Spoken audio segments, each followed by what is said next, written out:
guys, welcome back to another Weird Wednesday. I'm Ashers, and this is Pat O'Sullivan. It's hard to get used to doing it with a guy because usually I bet. I've got Ivy, and she's a little more feminine, and Right. It's okay though. It's all right. How's your week been, Pat? How's it been going? I mean, we just got done talking about our weeks. That's why I was like, we should have started recording this fucking 15 minutes ago. You only heard about just some of my day. You have no idea. Okay. Terrible. Yeah, we just got done bitching about how our kids went back to school and how weird the e-learning thing is. Yeah, that sucks. So we're not going to rehash that conversation. No. The one thing I think we did I would like to rehash though is the importance, I think, for children today to work with actual computers and not tablets, because there's a big difference between using a computer and using a tablet. Yeah. Tablets, you're just you're using your fingers, you're touching a button or a little picture of something, and then the app pops up. And being somebody that grew up using DOS and having to do kind of programming to get computers to work. Yeah, there's it's the more we understand how computers work, the better. You know what I mean? We don't want a generation of people that where you have lines around the block for the Apple store because there's only 3 people that know how the phones work or whatever. I mean, computers aren't obsolete is the thing. We're still very much using them for a lot of things. Yes, you can do a lot of stuff with just what you have in your pocket, but you can't do it all. But I think you're going to see a huge drop off between our generation and our kids' generations. Yeah. Because we're still, I mean, there's an age gap between you and I, which we're gonna talk about in today's episode. But I mean, when our kids are both roughly the same age, and those kids, if we don't make efforts to really push that kind of education, understanding that type of technology, where they're at with just tablets and phones and iPod, all that stuff, they're not going to know. No, they're not. Well, and you were kind of talking about, how kids adapt. And I kind of had mentioned that I feel a little guilt because I feel like my kid doesn't know how to learn anything. Well, the only technology she's ever had is stuff that's so simple. You don't have to know what you're doing to use it, Right. And so she's always been, quite literally handed everything to her on an app, whereas a computer is just slightly more complex. And so it's just that generation, I guess. I don't know. Then again, listen to me sounding like old people with talking about that damn generation. So it goes, right? I don't know. Yeah, my weekend wasn't too. It was Labor Day weekend, and there wasn't too much going on. Did you guys do anything? Played a lot of Dungeons and Dragons, which was awesome. Nerd. No, fuck you. I like it. I really because I like writing the stories. I pretty much this weekend we did a homebrew 5th edition adaptation of the first module of the Temple of Elemental Evil, which some people will know exactly what I'm talking about, but the majority of you will have no idea what the fuck any of that means. 2 types of people in the world. Yeah, people that understood what Pat just said and people that don't give a shit either. Basically, I took this really classic Dungeons and Dragons adventure, and over the years, D&D's been around for I don't know, ever 40 years about. It's a little bit older than me, so 40 and some change.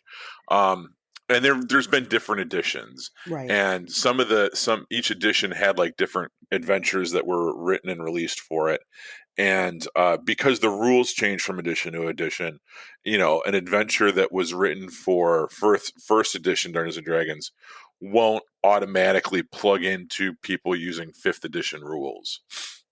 So sometimes you have to nerf it a little bit and you have to change the stats and you just kind of have to make it work, which is no big deal for me. I mean, it's just, someone posted something on Twitter this week that Dungeons and Dragons is just goblins with math, which is something that I love. 2 things that I love: goblins and math. So sitting there and kind of writing these adventures and then doing all the math to figure out how to do the transitions and stuff, that is literally my idea of a good time. Well, you're a storyteller anyway, so I mean, it makes sense.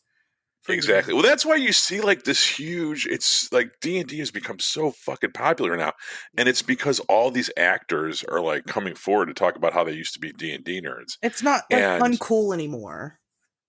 Right. And you know, Vin Diesel, to his credit, was the first actor that kind of flew that flag really high and was very open about, you know, what a big D&D nerd he was.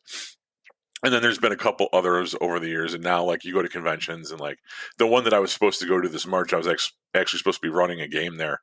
Matthew Lillard was going to be out in attendance, which Oh, is like, to me, feels like just a grab to keep his name in the fucking yeah, in probably. people's minds, you know. But yeah, that dude from who else is the big one? Joe Magley, whatever. The dude from True Blood. He's married to the hot Mexican chick, or Oh, I know who you're talking about. yeah. So he's another guy that's like real big in the I didn't realize it had such a subculture. big following, I guess. I never, I mean, I've never played it. And it's not because I'm scared of, being seen as uncool or whatever. Um, I'm a redhead with big boobs, so I'm always cool. But I just have never had the chance to like sit down and learn it. I haven't found a group, I guess, to do it with. And so, I mean, I don't know. I go to this nerd bar all the time. It's across the street from my house, and it's a board game bar, basically. So, I mean, they all get together and do stuff. Obviously, with COVID, nobody's doing that right now. But I um, can't believe they don't. They you would think a place like that would have like a D&D afternoon, like Sunday they afternoons or do. something. They do. I've just Yeah, never gone. I mean, believe it or not, I can be a little shy sometimes, and so I've never shown up and been like, "Oh, hey, I'm here." It is kind of weird when I go anyway. Like I said, I'm very much out of place. Which it's going to make me sound like a narcissist, but I am. I'm very out of place with these people. They're all very. I don't know if they're intimidated by me. I don't know if they are yeah. confused. I'm not really sure, but it's hard to like get people like comfortable enough to even like talk to me. So like me approaching them, they're just like I don't really take kindly to it. I guess I don't know. It's weird. I can see that. I mean, I have been a nerd my whole entire life. I remember what it was like to be 15 years old and a girl walks into the comic book store. Like my face would turn red. Like she's not even looking at me. Like she's there to like do whatever, and like has no idea that I'm in there. Didn't come in there looking for me or anything. Yeah, But yet you're just like, oh my god, there's a girl over there. it's a And, like girl. Everybody. your ears turn like beet red, and your hands start sweating. You just want her to go because you're like, oh my god, there's a girl. Yeah, it does kind of get that. And so yeah, so I go, and it can be difficult to make friends sometimes. I mean, it's a good thing to have alcohol because then I drink and then I just don't give a fuck at all. And it still doesn't always work out in my favor because everybody's still like, oh, they've been starting to do like they were getting into like Mario Kart tournaments and stuff like that. So like when you get the gamers out, they're different than Right. the D&D nerds and stuff. And I'll go sometimes like they do a werewolf, game. They play werewolf, and I went and played it with the people there, but that's because I don't have to directly interact with anybody, and it's a really good icebreaker. So it works Yeah. out better than it would be. I feel like D&D's a lot more personal. So I just haven't. Werewolf. What? No, you mean werewolf like the Vampire the Masquerade spinoff? I think so. I don't know. Okay. Yeah, I think. I don't know. And the first time I ever went there, I got drunk. It was my birthday. And I was drunk before I even went there. I went there and showed up, and they were all playing this werewolf game. And I had a friend with me, and you were like, "Oh, we'll play it, yeah." And we sat down and started playing it. And I don't know, I've enjoyed it. So, like I said, I've gone back. But I mean, that's all I know. It's called Werewolf, and it's fun. Yeah. Cool. I like it. So yeah, I just never really was able to get into that stuff. But I've always been, myself. I'm always a big nerd. I've always been a big nerd. I don't really. I don't know. I don't. Different people nerd out about different shit, and I think sometimes there's certain things that are more accessible than others. I mean, you're definitely a fucking nerd about the Mothman, and there's people that Did play you see my D&D that big are like, Twitter announcement? no. When did you make it? Well, why don't you make it on the show? Yeah. What's that? Make your big Twitter announcement on the show right now. Well, I thought you saw it, but I'll say it. I had to let everybody know that the Mothman's not actually my favorite cryptid. You knew. I Oh, that one. Jeez, I have no idea which one you're talking about. it's all breaking news on the Twitter account. Right. Yeah, no, Yeah. because I was worried. I'm like, people are gonna hate me. But but everybody assumes because I'm making the documentary about him that he's number one, and fuck, I never believed in him until just recently. So Yeah, no, you mentioned Thunderbirds, which I was yeah, like, yeah, I they're my favorites. Damn. Yeah, that was always my favorite too, just because they're they're kind of particular to Illinois. I mean, I think the Midwest in general, you guys probably have some stuff over there too, but Yeah, well, if you yeah, the Midwest in general, I would say. right. If you look at like if you if you search for like what's the cryptid of Illinois, obviously the New Jersey has the Jersey Devil, Mhm. Wisconsin has the Hodag, Southwest region has the Chupacabra or whatever, California has the Bigfoot, Mm-hmm. and Illinois has Thunderbirds. So that's always been kind of our Your big thing. hometown heroes. I Yeah, like anything that can fly and anything that can swim because I feel like they're the most likely candidates for things that are probably likely real because they can hide from us because we are on, which I did a whole, discussion on cryptozoology on the podcast, but we are on the ground, we're not in the water, we're not in the sky. And so they can get to places that we can't get to. So it's a lot easier for them to hide from us. And why wouldn't they hide from us? We're destructive as fuck. So right. those are always my favorites. Not necessarily that I think that birds, because I talk about the ultra terrestrials and stuff all the time. I think that we do have giant terrestrial birds, and I think that we have giant sea creatures that are also terrestrial. I don't think that everything is an alien, but I think that it is a possibility that things like the Mothman or these other weird flying humanoids or whatever could be responsible for a Thunderbird sighting and vice versa, So I Which Thunderbird is your favorite? The giant like pterodactyl or like the feathered see, that's hard. one? I would the kid in me would love to believe that there's still pterodactyls. Right, exactly. I was like big into dinosaurs. Like I was going to be an archaeologist. Love dinosaurs. Love Jurassic Park. But yeah, the kid in me would like to believe that there are still pterodactyls around. But the like edgy edgelord goth would love to have like the giant, teratorns, the giant black birds with the big old, the big scary guys. And so, but I think that they're probably more likely for it to be an actual feathered bird than it is to be right. a big, a big dinosaur. And even to an extent, I kind of give a little bit of credence to dragons, not because I think that they're specifically seeing dragons, but because there's so many reports, there's so many sightings of them as that it's got to be something. So, yeah, that's another thing, I guess. I don't know, but yeah, it was my big Twitter announcement after somebody sent me something again. I don't know. I have all the Mothman stuff, and it's great. I love it, but it was easily the second most shocking Twitter post you made this weekend. What was the other one? Uh-oh. Was it the nip? Was that the other shocking? Yeah, I would have to say that. That one got taken down on Instagram, actually. Did it? Does that mean that someone reported you, or does that just? It's got to, right? I'm curious about that because it was on there for a couple of days before it got taken down. Yeah. So, I mean, I'm wondering, and it's like, and Instagram's like, I mean, we do allow like, breast cancer scar people and breastfeeding, and I'm like, yeah, but like, I'm not doing anything wrong. It's just a nipple. Right. Whatever. Technically, you're wearing a shirt. It just happens to be fishnet. Right, I'm wearing clothes. It's just happened to be poking through one of the holes. Yeah. What am I talking about? Yeah, and I mean, I've seen that though on Instagram because they're really weird. Like they're iffy about whether or not they'll let the nudity slip or not. But like you said, did somebody report it? Probably, and I wouldn't be surprised. Is your Instagram public or is it friends only? It's very public. Oh well, yeah. Well, I think it was if it was reported, I think it was personal, and I have a pretty good idea about who or what. So whatever. Yeah. But hundreds of people saw it before it got taken down, so that's all that matters to me. And it's still up on Twitter, so right. It'll remain there. But yeah, that was that was pretty much my big week on social media. That's those were my big announcements. Something else happened this week. Something weird. It was not weird per se, but there was the New Guinea singing dogs were previously thought to be extinct. I think we had some in captivity, just in the wild. There wasn't anymore. But they were rediscovered again, actually, in pretty large populations. It was a study that they've been doing since 2016, they had thought that they had seen a group of them.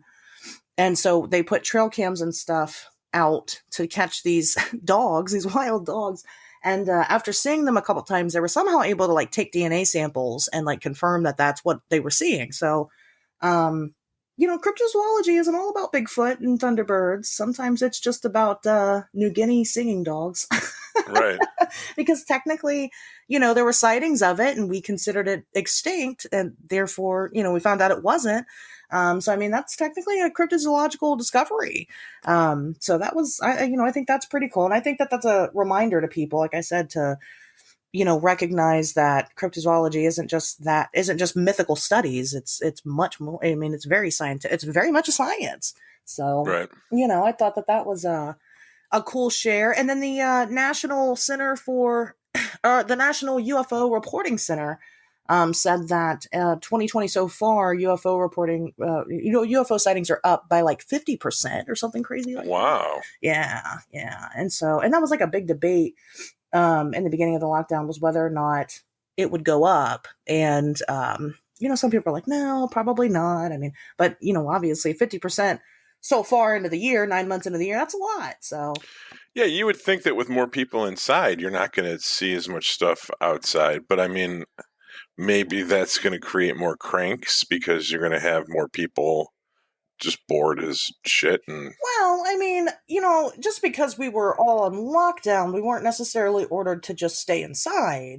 A lot of people, me personally, I ended up getting outside probably more than ever.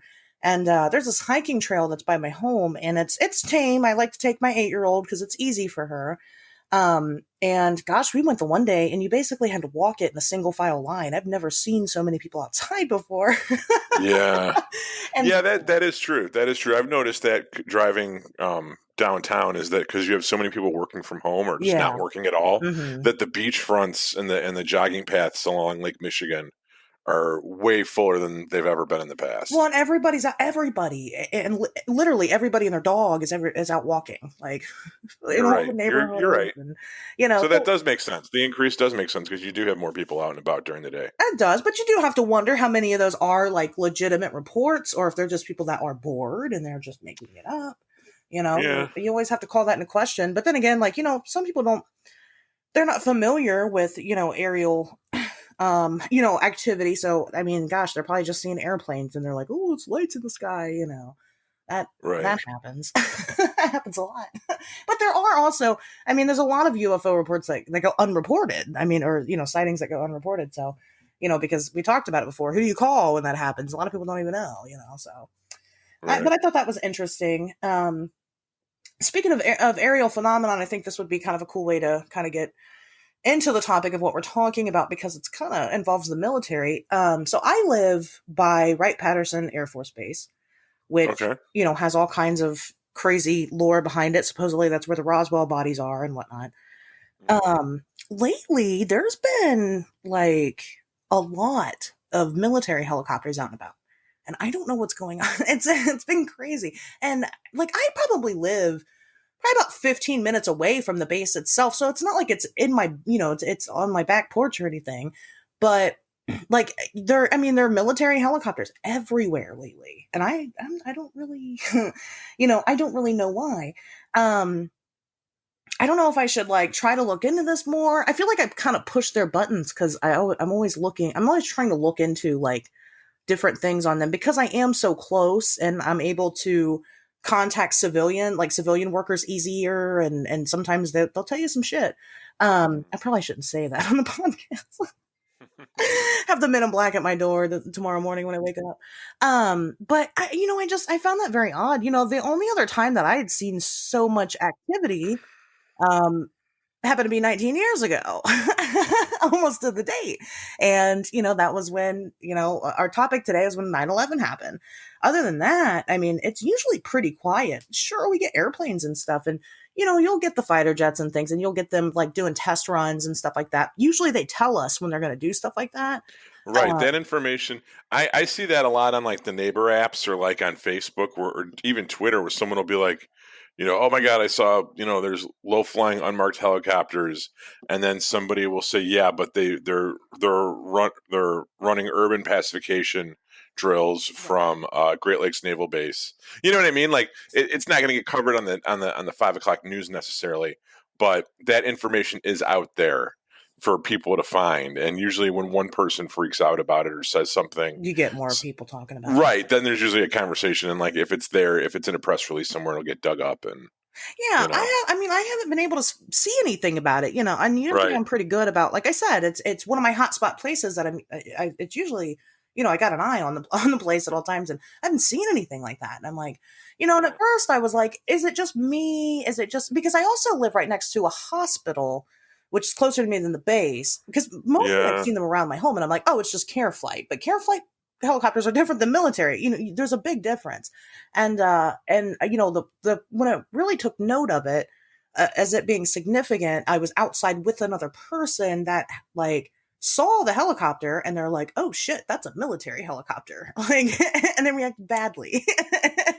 And so I'm like, "Okay, this isn't normal. There's something going on here." And so I don't know. I'm not really sure what's happening. Maybe they're just bored because of the pandemic. I don't yeah. It could know. be maneuvers. I mean, we're getting into the fall, so if you're going to do any kind of drills or anything, this is going to be the last couple months to do it. Yeah, it probably Or it could be moving equipment from one place to another. I mean, they do that stuff all the time. I know when this COVID stuff started happening, there was pictures of right where I live is like the nexus of three major expressways, and there was pictures of like a military caravan going down one of them, and we're talking like tanks and like the Oh, armored troop transports and all this stuff, and everyone's like, holy, they're fucking, it's martial law, and someone's like, no, they do this once every couple months. They'll move equipment from point A to point B. There's an Illinois National Guard armory right over here, and they're moving stuff and blah blah blah, and I mean, I'm not being I hate to be devil's advocate, but I don't know. See, and maybe it's just me. You grew up with that, so you yeah. you probably have a better sense of when something's off, or when something's just not normal. Yeah, I You know mean, what I I mean? hate to be the first person to be like, it's not normal because, like, it's me whose whole entire life is the weird. Right, but at the same time, you've lived there your whole entire life, so you know traffic flow, you know air patterns, you know if 5 helicopters a day is a lot or not. You know what I mean? You Like, would be yeah, I mean, I've never, I don't, I'm not gonna like sit here and pretend like I follow the military and I know the specific names of these helicopters and things. Like, I just know what they are, and like I said, I recognize that lately, and it's been going on for, I mean, gosh, probably about a month even. I mean, it's not just been like a one-off, a weird day. It's been going on for a minute, and I'm like, what, what is yeah. this? I don't know. It's been, Well, it's a weird time for us, man. I mean, it's definitely. I think that I don't think you're wrong to. yeah, kind of question it. Yeah, I I mean, mean, I mean, I can't do anything with that information. I've been trying to kind of, like I said, dig into the civilians a little bit more now. I've got, I've got friends and stuff that work there, and and like I said, sometimes they'll tell you things. Sometimes they'll just, it's hard to tell if they're joking just because they know the rumors, or if they're really just letting it slip, and it's such a ridiculous claim anyway that nobody's going to believe it. You always got to question it. You're like, what? can I tell one anecdote and then we Yeah, can get into the whole 9/11 thing? please. And this is going to completely derail us from the 9/11 thing Oh for a my second, god. but whatever, it's a good one. So, I mean, I used to be a bouncer at a 5 a.m. bar here in Chicago, and our clientele, for the most part, during the week, obviously Friday, Saturday, you have people out drinking that don't know to go home at 2 a.m. and they're out till 5. Yeah. But on your average Sunday night, the people that are drinking till 4 or 5 in the morning were sheriffs or Okay. police officers or whatever, right? So we always had sheriffs in there, we always had police officers in there, and you kind of make jokes with them and you talk to them, you get to know them a little bit. And obviously, one narrative, the sheriffs guard the prisons, right?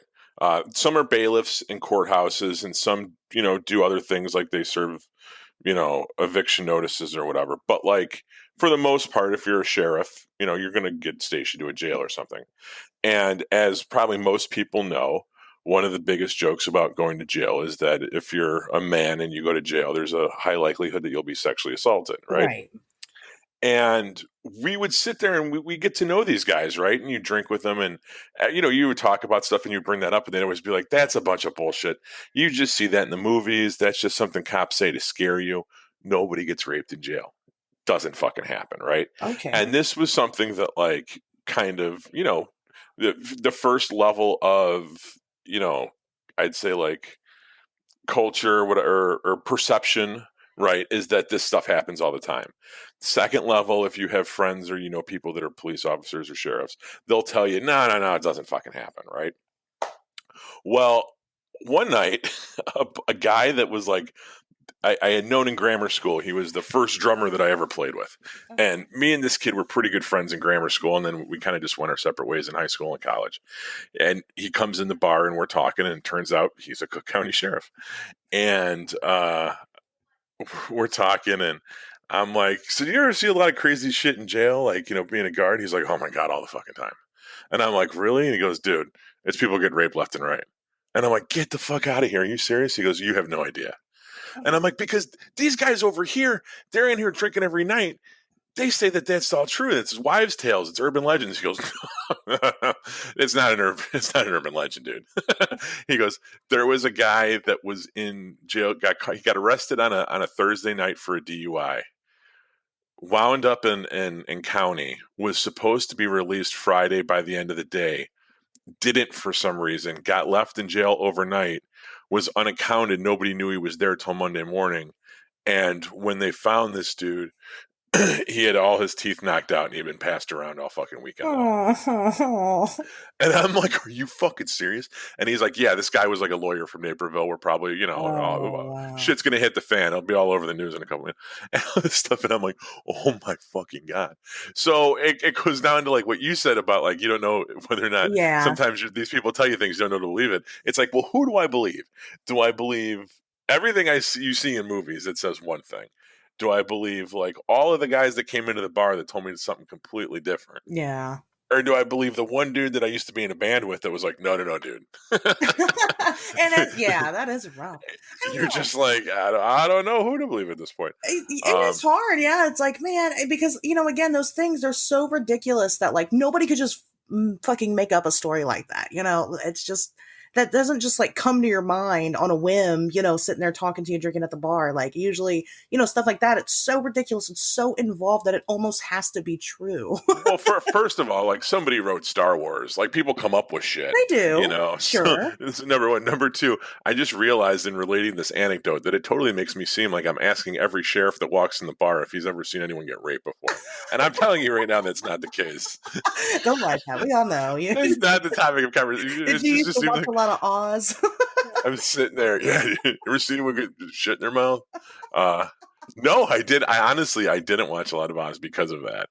And what's the other? I don't know. There's other shows. My wife watches this show Outlander. Oh, is You it? ever No, I've you ever never heard heard of that. that? Oh No. God, it has to do with like people that time travel or something, and they're Scottish. But like the two times I've walked past the TV and it's been on, someone's being raped, and I'm like, "Is that rape show?" She's like, "No, it's really only in 7 seasons. It's only happened twice. You just happen to be in the room when those two scenes. Game of Thrones is much, much worse, you know."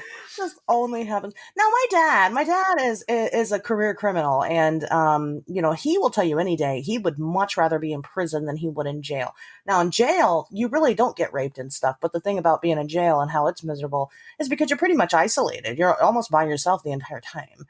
Right. And compared to being in prison, when you're in prison, you've got that freedom, which is why there is so much rape and there's so much. And then my boyfriend also, he's a felon. He went to prison for like 3 years, and he's told me some really crazy stories about stuff. He almost got killed because this one guy was like trying to explain how he wasn't gay. He just has sex with men that identify as feminine, and he's not having sex with a man. He's having sex with the woman inside of the man's body. And Sure. Shane's like, well, but no, you're gay. I don't know if I'd feel the need to die on that hill. I think I would let the guy keep telling himself whatever. Like, I'm not Dr. Phil. I'm not here to fucking hit you Yeah, with a truth bomb. I agree. I wouldn't either, but Shane's kind of stupid. So I mean, he doesn't value his own life enough. So I mean, he made Yeah. it out alive. So, but yeah, I mean, but I've heard some really horrific stories and shit that goes on in prison. Like I said, jail usually not so much, but my dad's always told me stuff. And I always like wonder because my dad, like I said, is a career criminal. He goes in and out of prison, spends about 4 or 5 years, gets out for about a year, goes back in again. It always makes me wonder, like, has my dad raped somebody? Oh, jeez. I You think know? it depend. I think it depends on from my understanding. Now, granted, I'm talking to people that are all county jail prison guards. Yeah, That's not the penitentiary, right? That's not. it's different, right?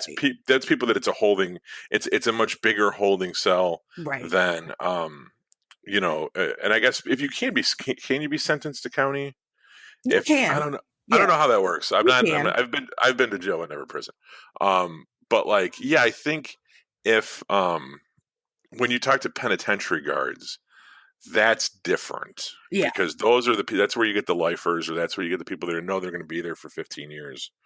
Um, or they're trying to get out, or they want good behavior because they want to be out yeah. and They've got they want the possible low end of the chances. sentence. Right, right. Um, It does depend. Yeah, my dad was in he was at a maximum security in Ohio for a long time. He actually he was in the hole for 18 months because he was approached by the Aryan Brotherhood to join them and he did not want to, so they were trying to kill him and they put him in the hole. They put my father in the hole until they could transfer him. And now the hole is, complete solitary confinement. And right. I think it's messed. I think it really messed him up. I do.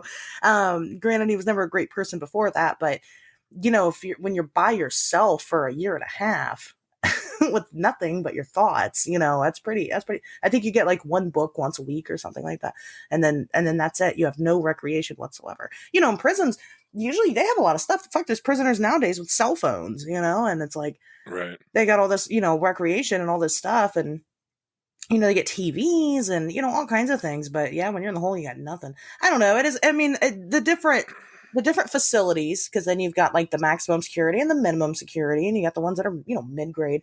They're just all different. Like you said, kind of the holding areas are different.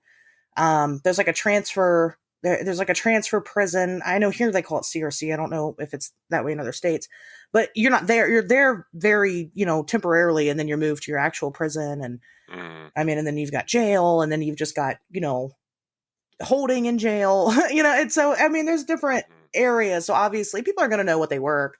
But and it can all be different. But prison's no fucking joke, man. That's like like I've never been to jail. That's one of my life goals. I don't ever want to go to jail. So I'm gonna. I've spent the night twice or three Have times. you? It's not. Yeah. I've never. I'm like, nope. Even that, I'm like, no. And maybe that's I because. don't want to. It wasn't like I fucking did. Oh, you didn't. You didn't I didn't. volunteer. No, I got caught. I was trying to fucking get away. It fucking didn't happen. There were times I did get away and I didn't spend the night in jail, but there was three times There's a lot. where I got caught and I had to do it, and it wasn't Oh. the end of the world. I was in my own little fucking cell. I mean, I guess if you So know you're gonna go home, then I guess that's better. But there's so much I was usually uncertainty. I was usually drunk and just went right to sleep. Two times I had people to talk to. Like there was people in the other cells, and I would talk to them, but they're fucking idiots. Like that's the thing is like the shit that I wind up different people are there for different reasons. Let's Yeah, just put it like that. And the yeah, shit that I was usually there for was fucking goofy bullshit. yeah. And some people are there for slightly more. One time I was there, and the guy that was in the cell next to me, he was there because he had gone over to his girlfriend's house. He was a high school kid. He went over to his girlfriend's house to do homework with her, and her dad answered the door. And when her dad answered the door, he's like, "Hi, Mr. Johnson. I'm here to do homework with your daughter." And the father welcomes him into the house and takes his jacket, and the kid hands the dad the jacket. And the dad takes the jacket, and it's heavy, and he kind of feels it like, this thing's fucking heavy. And he reaches in the pocket and he finds a gun. Oh, And the dad was a fucking off duty Chicago cop. oh, So, and he, he calls the cops, and he's like, okay, yeah, good. She's in the kitchen table. Go meet her in the kitchen. You guys are working on that report or whatever. And he calls his fucking buddies to come pick this kid up. And the kid's telling me this story, and I'm like laughing at him. I'm like, you fucking idiot! You went over there with a gun in your pocket. And he's like, hey man, like you don't know what it's like. Like I had to fucking walk over there, and Wow. this guy didn't live in the best neighborhood, and there's people that are after me and shit. And I was like, I don't know. What am I supposed to do? I'm not going to try to give the kid advice. Like, he doesn't fucking care, and I don't know anything. Yeah. I'm sitting in the cell next to him. Who the fuck am I to say anything? But, That still sucks, though. That's a really shitty reason to get. You fucking have a gun. You didn't even get to shoot anybody with it, and you're in jail. well, on that note, this is another time I was in there. I had been accused of hitting a police officer, which I didn't do. It was fucking bullshit. And I was telling the story to this fucking guy, and I was real passionate and real upset about it. It was my first time in jail, and I was like, and they fucking planted drugs on my buddy, and they threw him down a flight of stairs, and then they tried to fucking, I tried to go after him and help him, and they did all this, so then they arrested me for battery, and I didn't do shit, and blah blah blah. And the guy just listens to me, and when I'm done like ranting, I'm like, so what are you in here for? And he's like, well, yeah, if anyone asks, I didn't steal those TVs either. Because I was like, I didn't do it. I don't know what the fuck. I didn't fucking do it. I'm fucking innocent. He's like, yeah. Because Yeah, everybody in jail didn't do it. Right, exactly. He's like, yeah, I didn't steal those TVs either. It's all good. Yeah, that's the joke. I know. Well, Pat, on that note, let's Right, 36 minutes into this week's episode. Let's get to the topic at hand. Topic yet. Yeah, that's okay. It's all right. It's been entertaining. So I want to, I want to start off by saying that, like, yes, we're covering, 9/11 conspiracies for the most part. Regardless of the what or the why or the how that this happened, we still lost almost 3,000 people that day. And so we need to try to be as, respectful as we can about that, because, those people did die for whatever reason. And then, gosh, I don't even know how many more the following war killed, going forward. But, it really does kind of make you angry, though, when you think about everything and all those people died for. I'm not really sure. So I figured we would kind of share, Pat mentioned earlier, him and I have, an obvious age gap. And I thought that it would be kind of fun to share, starting off kind of our own little like 9/11 experiences. Everybody's got that story. You know where you were when the Twin Towers hit, Right. Much like our parents have the whole, and the previous generation has the whole, where were you when Kennedy was killed? Yeah, right. Right. Yeah, that's the new, I don't know. That's the new trauma. Right. I don't know. This generation's trauma. I don't know. I think that's a great way to describe it. But it is what it is. So mine's pretty simple. I was 11 when it happened. I was in 5th grade, and we were in school, and the school counselor came in the middle class, and, I don't have a photographic memory. I don't remember what we were learning that day or anything like that. But she came in and she's like, well, at such and such time, the World Trade Center had a plane crash into it, and that was bad. But then, a little bit later, another plane crashed into it. So we're under attack, is what she what she told us, and none of us knew what that meant. We were kids, and we were still at school. We still remained at school for the rest of the day, which I've heard other people, my age, they got out early or whatever. But we sat in the classroom and we talked about it. And, the teacher, this was the first time the teacher was hearing about it. And she's got a bunch of 11-year-olds that doesn't understand what's going on and what that means by us being under attack.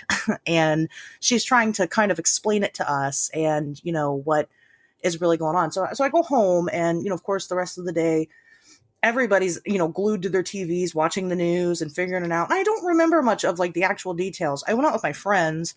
We lived in an apartment complex at the time. And, we went around the apartment complex vandalizing things because we thought that it was, the end of the world. And, especially for us, again, that was the only other time in my life I've seen so much military activity because we're so close to the base. That was a huge concern, was whether or not we were going to be targeted in our area because we had the big base right there. Right. And, the first thing that all of our parents taught us is that we could go outside and be with our friends.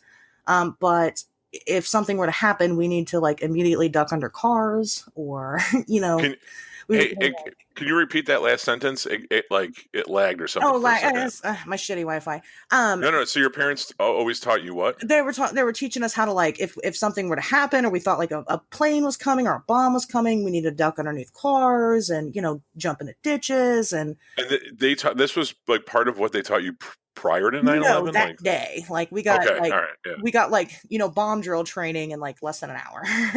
And we were off to go do Wow. whatever.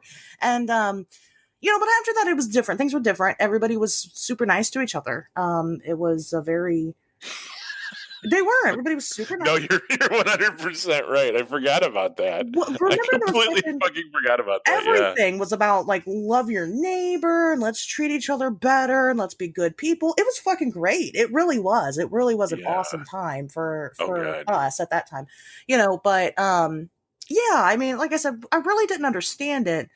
I just had always knew it had happened. And then when I was in high school, um it was the first time I had watched the documentary, well, really any documentary about it. But I watched the documentary specifically about the firefighters that were there on scene. And it was pretty remarkable. It's hard to watch because they've got like footage from them trying to rescue people like inside of the World Trade Center, and you can hear fucking people's bodies hitting the ground and shit outside. And it was rough. But my high school teacher, I think it was like a sophomore year in high school, he was a big truther. Like, he taught us that 9/11 was caused by us. And Now, what was his like how what do you mean it was caused by us? so he says that he went with the theory of, like, we didn't necessarily orchestrate it happening, that we knew that it was going to happen and we invited it to happen, and even took measures to not take specific precautionary action so that it could happen, so that we could go to war over oil, basically, is what his thought process was behind it. Hmm. And so we never did. We always did a test. He was a really strict teacher. Like, we would have these tests, and they'd only be like 7 questions long. But if we got even one wrong, we failed it. And so we had to know these things like the back of our hand. He was a great teacher, but then he had the whole 9/11 and the war and stuff. And we didn't have a test on it ever because I think he knew that he wasn't supposed to be You didn't want to teaching put us. anything in writing, yeah. Right, that it was a conspiracy, but that's what he taught us. And I mean, we were old enough to know that, like, this guy could be crazy. We were old enough to know, enough about it to know that, there was truthers and conspiracies and things like that. I was definitely old enough to know then. I was just kind of my bag. But I mean, that was pretty much my whole experience with it as a kid. Now you were an adult when this happened. I was 20 years old, yeah. Yeah. I was in a chat room when the first plane hit. And I remember talking to people and being like, I had work that day, but I had some time to kill. So I was online, and first plane hit, and my mom called and was like, and I don't think I knew the first plane hit. My mom worked downtown in one of the government buildings, Yeah. and she got a hold of me and was like, hey, did you hear about this thing that happened in New York? And I'm like, no, what? And she told me.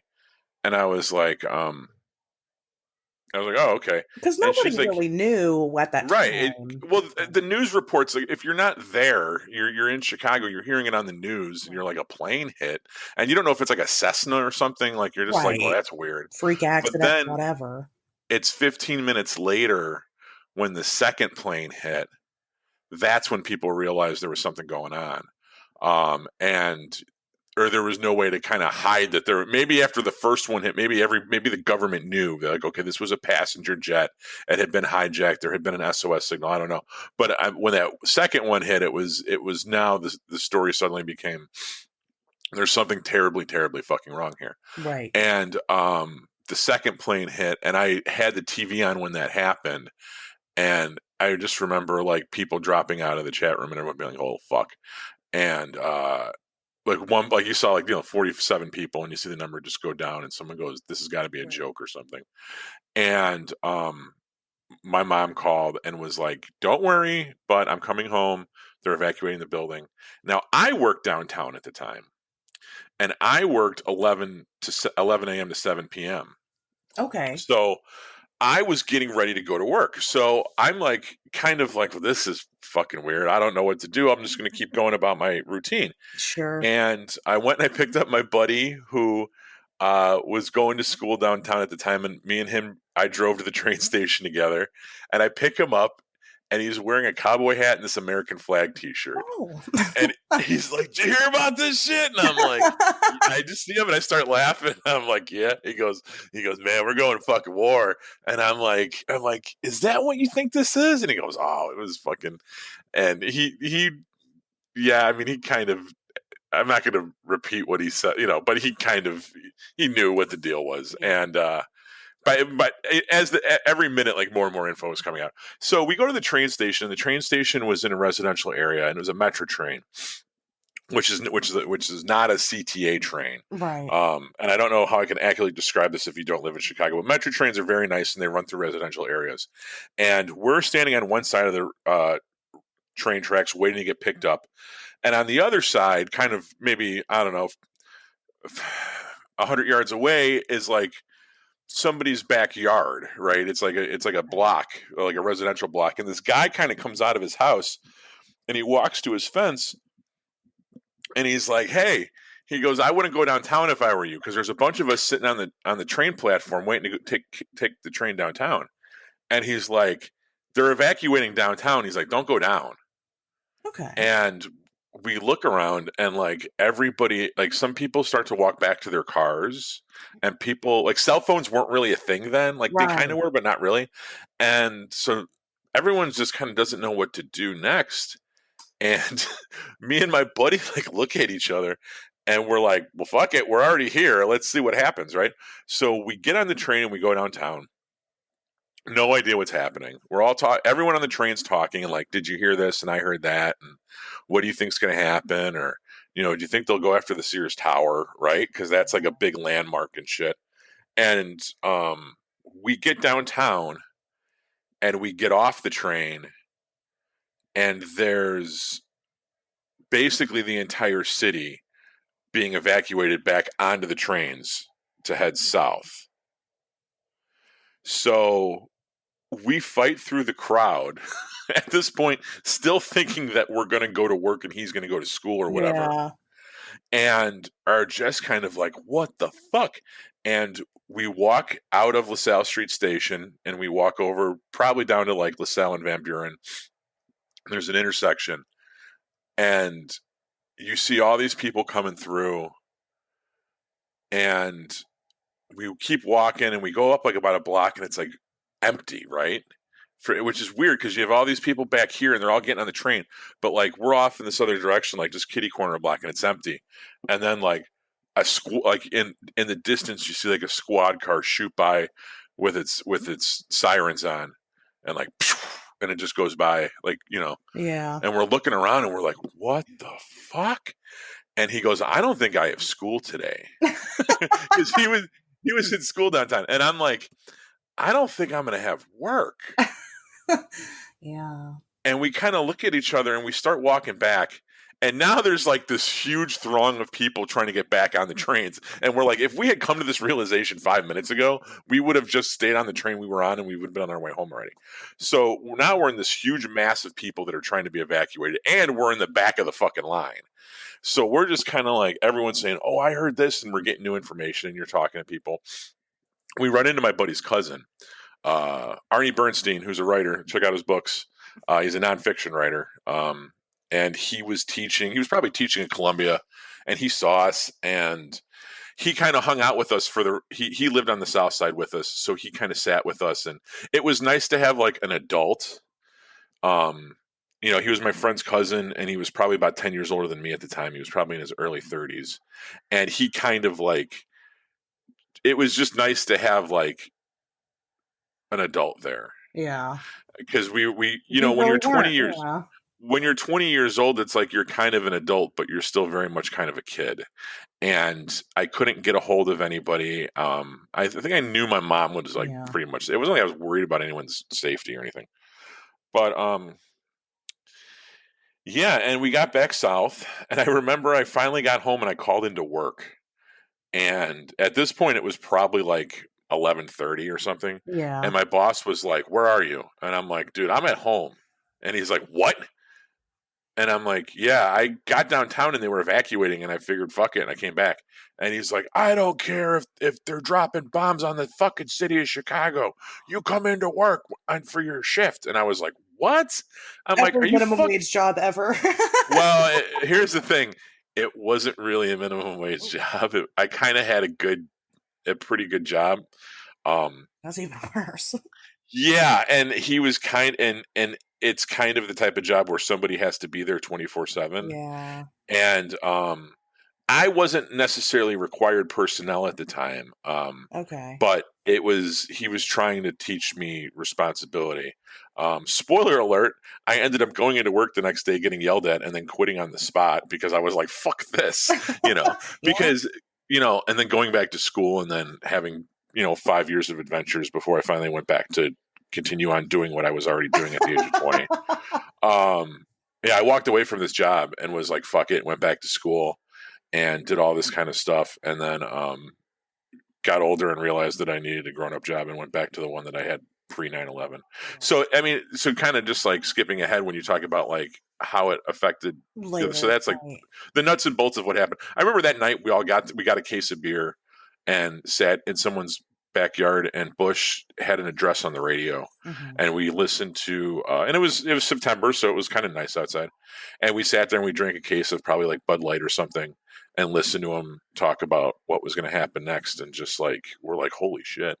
um but it was now as far as like what else happened, it was a very your early 20s are a very confusing time and a lot of people that were my peers, like a lot of people joined the military. A lot of people like me, like I quit my job and went back to school. It was a wake up call. There was a renewed appreciation for the fragility of life, where we Right. really thought this could end at any time. Like I had been dating a girl for 4 years and she broke up with me, because she was like, we could die tomorrow. And Yeah. she had just turned 21 Oh, she wanted and to was live a like, little. yeah. And she was like, I want to do 21-year-old things. And, life could end tomorrow. Oh. And I'm stuck in your mom's basement, getting high and watching Friday for the 19th time, and, that was heartbreaking. So now you're going, and then like fall sets in, right? So there's no Yeah. fucking sun. Right. It's like starts getting dark all the time.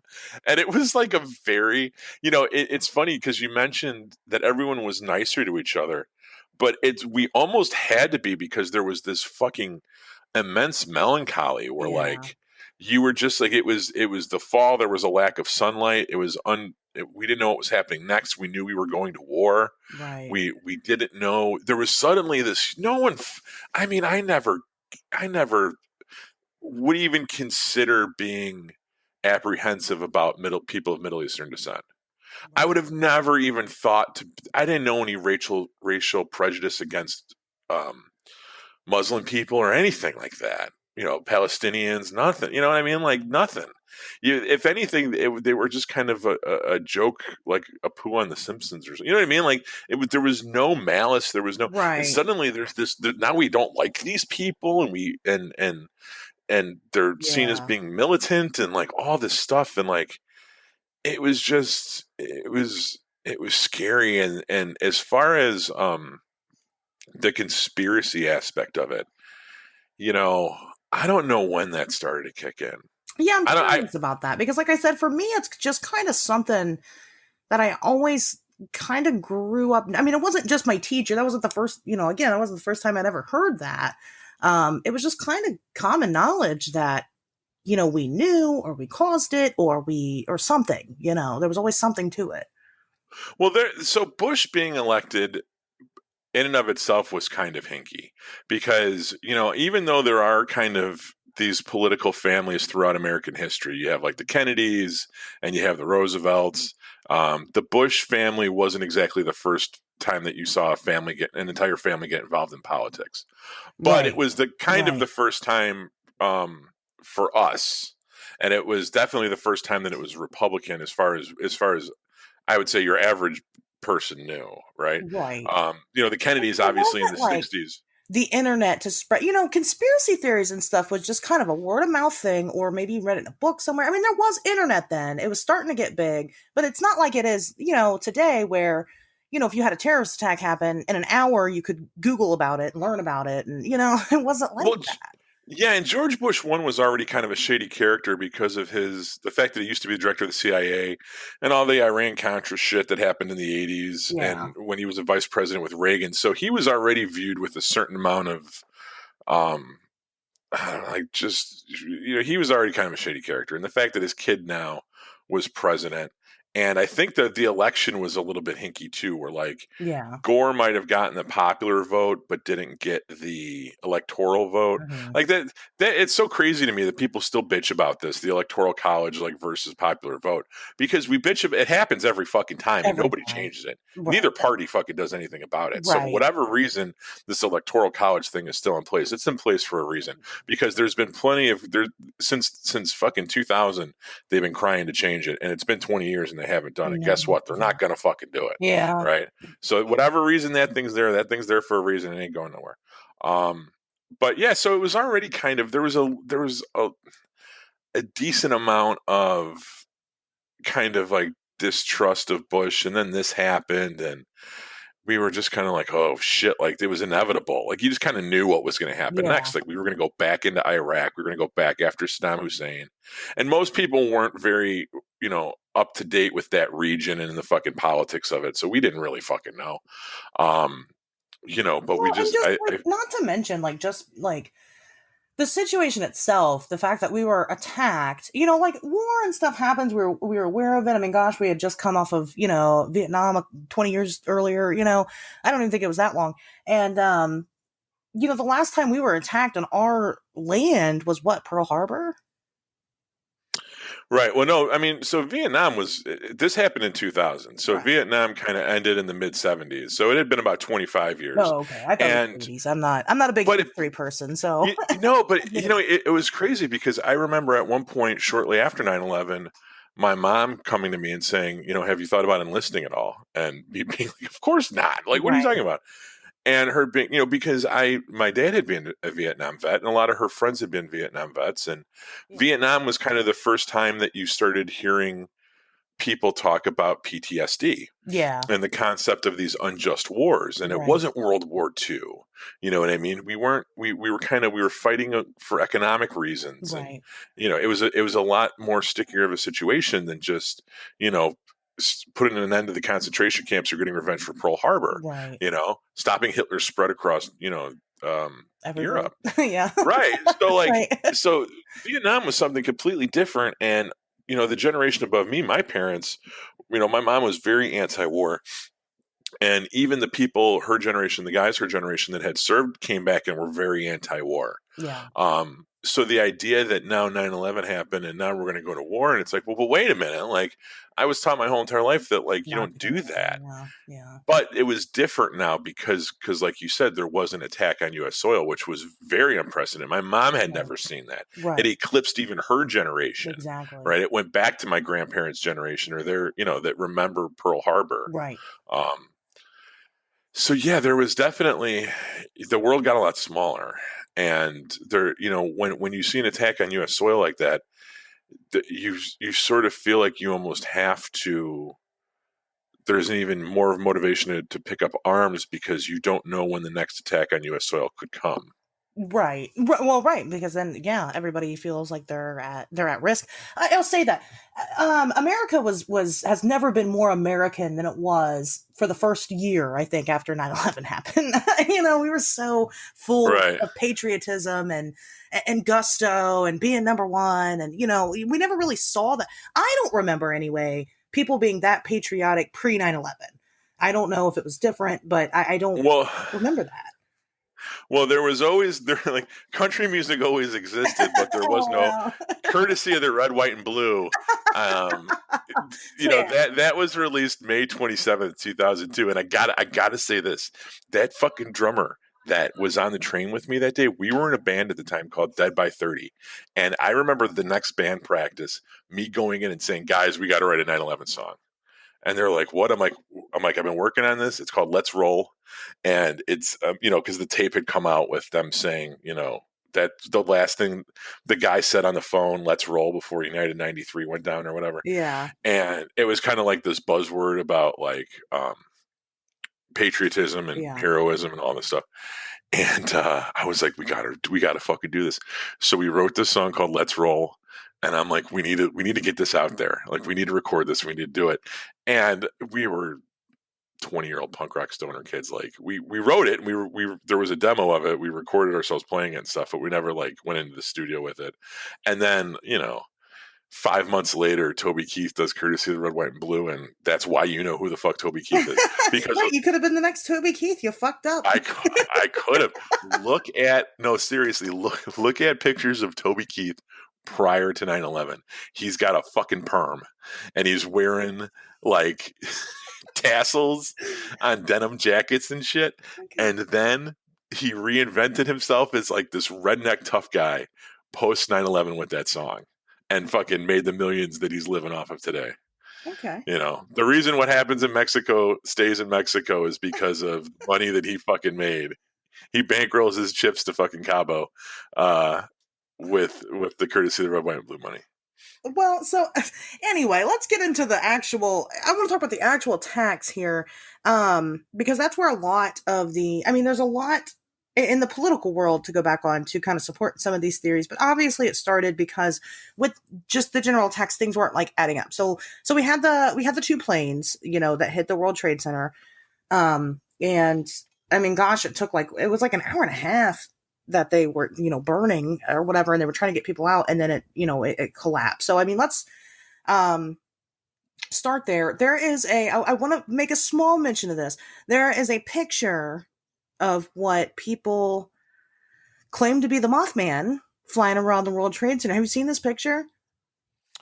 No. Maybe I'll share it when I share the podcast. Yeah, it's a picture of what is supposedly the Mothman flying around the Trade Center, the World Trade Center, the day that this happened. I don't prior to the crashes or during the crashes? Prior, right before the crashes happened, early that morning. There's a picture of what appears to be some huge bird, coming around in the corner there of one of the World Trade Centers. I'll have to find the picture. I don't know. I will have to say I don't want to give it any credit because I don't know if it's been proven a hoax or anything like that. But that's one theory that I've heard, that the Mothman was seen. And, so he could have been that omen again, of course. But I'd get in trouble if I didn't talk about that. So I wanted to make mention of it. I'm aware. Fair enough. But anyway, so the planes hit the towers, right? And it takes them a while and they collapse. And that's kind of where the first piece of the conspiracy pie starts. That's the first bite, is that when people say that those towers collapsed, it was not possible for them to collapse the way that they did, with just a fire. And I've looked a little bit into it. There's been plenty of people that have been able to debunk the, jet fuel doesn't, melt steel beams or whatever. But I will say, when you do look, just simply look at the collapse of the buildings and you compare it to the collapse during a fire and compare it to a collapse during a controlled demolition, it looks like the demolition. It doesn't look natural. And, that was kind of the first thing. And then, while this is happening, Building 7 goes down. And I really have a hard time getting that one explained away. Of course, there's some type of science to it, I guess, but that part bugs me. So Building 7 was like the office park building that was adjacent to the area. It wasn't, right? It wasn't like attached, they weren't actually attached to each other. So, and that one it wasn't on, I don't believe it wasn't on fire or anything. It just all of a sudden it was going down, and it was like, what? And, people took note of that. And they're like, well, what the hell? Was there a bomb in there? People question that. Was there a bomb in there, that the terrorists brought with them? Or, nobody really understood what was going on there. And then, and then you had the other two planes that aren't so much talked about. You got the Pentagon plane, that, hit the Hmm. Pentagon. And, people make note of just very simple things like when you look at the hole that the plane went through, it's not as big as a plane. It's just Right. not. Now they say, what they say is that the plane, while it was crashing, hit the ground with one of its wings and the wing tore off. And then the other wing was torn off because the Pentagon was under construction and it hit some beam or pillar or something and was snapped off that way. But you don't like I've seen the video, like you can now see the video and stuff of this happening in the pictures, and you don't see that happening. You'll just all of a sudden see this plane appear, and that's it. That's all you see. And maybe it moves too fast for you to notice, but that's weird. And then Flight 93 has a whole, that was the one that was in the Pennsylvania field. Right. I don't remember where it was heading to. I don't even know if they knew where it was heading to. Um, but that one has just a whole nother everything behind it. I mean, there was like pieces of it. There's still been pieces of it being found to this day. And there's been pieces of it that have been found like 300 miles away from the crash site. And that's far, which granted, with science and physics and all that, it's possible. But then there's like question of whether or not, I think Flight 93 was the one, maybe it was the Pentagon flight where they were calling their family members and they were like, hey, Yeah, no, that was that one, and it was headed in the direction of Washington D.C. And oh, okay, they well, thought that the intended target was the U.S. Capitol building. okay. And then, it didn't make it. Yeah. Well, and then the phone calls were weird because it's like, you got, if somebody if my best friend calls me, she's going to be like, hey, I'm going to die. I love you. And that's it. And she's going to call the next person. She's not going to be like, hey, it's me, Tiffany Adams, and that's how the phone calls went. They would state like their first and last name, and it was bizarre. And then like things that shouldn't have existed. Like I think that the black box didn't survive Flight 93, but like their passports and stuff did. That could be freak science. It really could be. But just a lot of it was weird. It just a lot of just those small little tidbits were very strange. Now, not all of that even adds up to a planned attack by the US. I do have a hard time drawing those lines because like what gain would they have to have the family members call? Those people died regardless, what? Right. And what gain would they have by preserving? I guess what they're trying to say is that, well, what I've seen claims that like Flight 93 stopped somewhere and they switched planes. They let everybody off the plane, switch planes, and then took off and crashed with nobody on it. But Well, why would you do that? Because you're it's a letting all the lot of people work. off. Obviously, they killed them. I mean, they're not alive somewhere. Right. I mean, right. That would be a lot of work to get into. So I mean, And why? But why would you get the people off the planes? right. Why would you? Right. I mean, yeah, it doesn't make any sense. I mean, the hijackers and stuff, hijackers going on suicide missions, that shit happens all the time. We see that happen. But why would they have any regard for human life after, they're willing to give up their own for whatever reason? And so, Right. you're right. I mean, I agree with that. Those things don't add up. But then other things, like I said, the buildings collapsing, the towers collapsing by themselves anyway was weird. The building 7 blowing up was weird. The Pentagon mathematics doesn't make sense. But why? But again, what you're implying with the Pentagon crash is that there was no plane at all that ever hit it. Well, then what happened to the plane and all the people in the plane? That just doesn't. And what they created a Right. bomb that was also able to explode airplane pieces all over the place. I mean, because there were. I don't know. I don't. I don't understand that part. But the politics behind it is a little scary. Like the one thing I was reading about was about the like in regards to like the money and what the advantage could be. So a lot of people there's like something in the stock market where you can like place a bet on whether or not stocks are going to like plummet or rise, and then like you can win money based on that. And a lot of people bet against the American Airlines, and they made a lot of money. I mean, it was almost a $5 million payout the very next day because it plummeted. And so that's interesting. And then they say that the owner of the World Trade Center, can't remember his name, took out a huge insurance policy on the building right before this happened. I'm not one to believe in coincidences much. So Right. there is something Well, there. And we were looking for reasons to invade Iraq for a long time, and we do have a track record of having this fight with them over this big pipeline that we wanted to put in there. And so there's motive. There is motive, and then they just, I don't give any credit to George Bush's reaction, how he didn't really react. I mean, let's be honest, George W. is dumb. I mean, I wouldn't expect more from the guy, but or any less from the guy rather. But so those things, that's kind of, when I look at a conspiracy, I have to look at the motivation behind the conspiracy. So, I mean, what would the motive be? But you know a lot more about that time because you were actually, kind of active in it as an adult than I was. I mean, I just can just go off of what I can read on the internet. Right. I didn't care about politics then. I think that what was interesting about that was that almost immediately, people kind of started to think that there was bullshit surrounding the whole event. Right. Not necessarily that it didn't happen. I mean, like, I didn't really, as far as how I prepared for today's show, I didn't really get into the individual theories because there's so fucking many of them.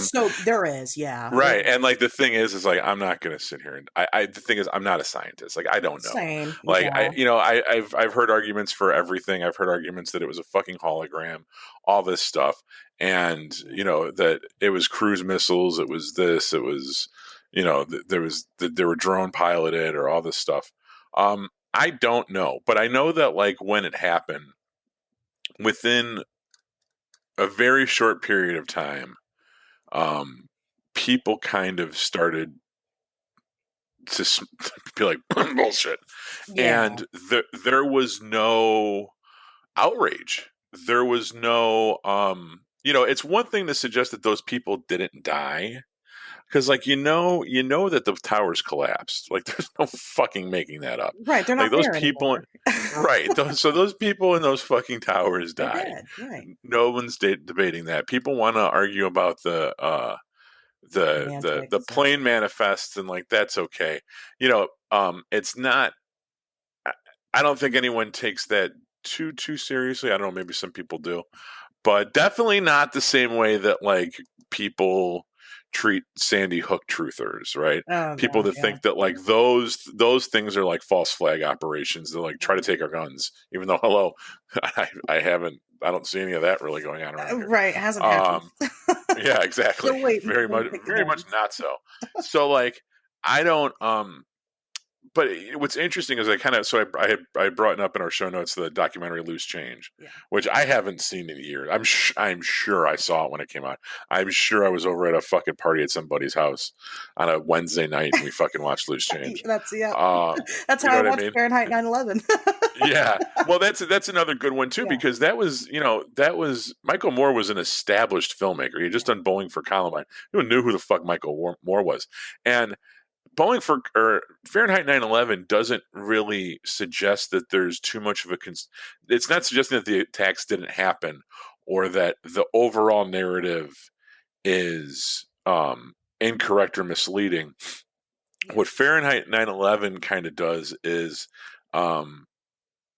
creates, kind of lambasts the United States government for creating this perfect storm where something like this could happen. Yeah. It's as if we take the story about 9/11 at face value. Mm-hmm. Here's what it says about our foreign policy. Here's what it says about the Bush's relationship with the Saudis.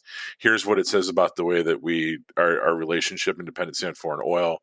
All of this stuff, right? Mm-hmm. And that was what his kind of documentary was about. And that came out in 2004. So that's fucking 2 years later.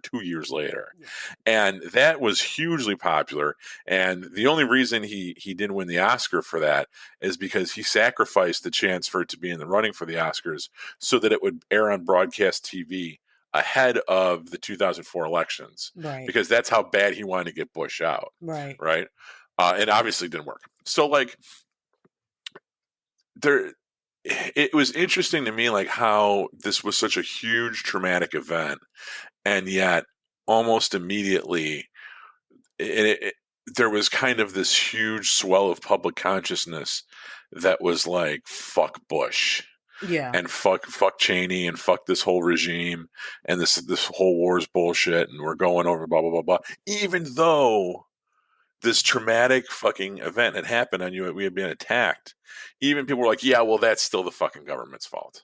Like, you know what I mean? Like, yeah, even if that attack was 100% legit, even though there was not, even if, we didn't know it was going to happen, you know, e- you know, hey, there was blind spots in our intelligence.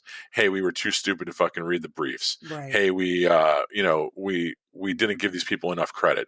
We underestimated their malice towards us. Hmm. You know, and I mean, there was the anti-war movement back then was fucking huge. The shit that you see now with the protests and the marches and stuff was happening back then. You know what I mean? I saw that here in Chicago, them shutting down Michigan Avenue, them shutting down Lakeshore Drive, Okay. because saying we're not going to go to war. We are not going to war over this. And we went anyway. So And that's we're a whole still side there. I didn't realize was even a thing, honestly. Well, I mean, I grew up in a pretty liberal city. I mean, we're Chicago and there's definitely a lot of conservative people. And I think the culture's changed over, the past 20 years. But Yeah.